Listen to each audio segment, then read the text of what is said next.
ধরে নাও কেউ ম্যাথ কম পারে, তার কাছে ম্যাথ অনেক টাফ, স্বাভাবিক। ধরে নাও কেউ ভোকাবুলারি ভালো পারে, মুখস্থ শক্তি কারো মেলা ভালো, ভোকাবুলারি ঠাকঠাক করে পারবে।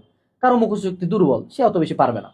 সো তুমি যেটা করবা নেক্সট থেকে কোনো একটা চ্যাপ্টার বা কোনো একটা টপিক পড়ার পরে ট্রাই করো সিম্পলি খাতার মধ্যেই, এ ধরো খাতার একটা ছোট স্কেল দিয়ে পেজ সমান করে ছিঁড়ে নিলা, বা অনেক সময় কিন্তু এই ছোট ছোট স্টিকি নোটস পাওয়া যায়, নিয়ে তুমি ফ্রন্টে হলো টপিকটার প্রশ্ন লেখো, যেগুলো সবচেয়ে ইম্পর্টেন্ট টপিকস, ইম্পর্টেন্ট সূত্র, এই প্রশ্নটা লেখো, উল্টা পাশে উত্তরটা লেখো। তুমি যেটা করবা নেক্সট থেকে, সিম্পলি নেক্সট থেকে প্রশ্নটা দেখে উত্তরটা পারার কথা চিন্তা করবা।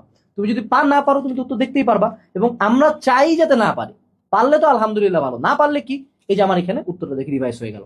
এবং তুমি যদি ভাবে তোমার চ্যাপ্টারের সবচেয়ে ইম্পর্টেন্ট এবং কি টপিকস গুলোর উপর ছোট ছোট ফ্ল্যাশ কার্ড লাইটনার সিস্টেমে বানায় রাখো, তোমার জন্য পরীক্ষার আগে রিভাইজ করা বা বেশি মনে রাখা অনেক ইজি হবে এবং অনেক প্র্যাকটিক্যাল হবে। সো যারা যারা চাও এই টেকনিকটা ইউজ করতে পারো। আর যারা এক্সাম দিতে চাও অনলাইনে, তারা কিউজি টেস্টের একাডেমিক থেকে অ্যাডমিশন পর্যন্ত সকল এক্সাম চেক আউট করতে পারো ভিডিও ডেসক্রিপশন বক্স থেকে।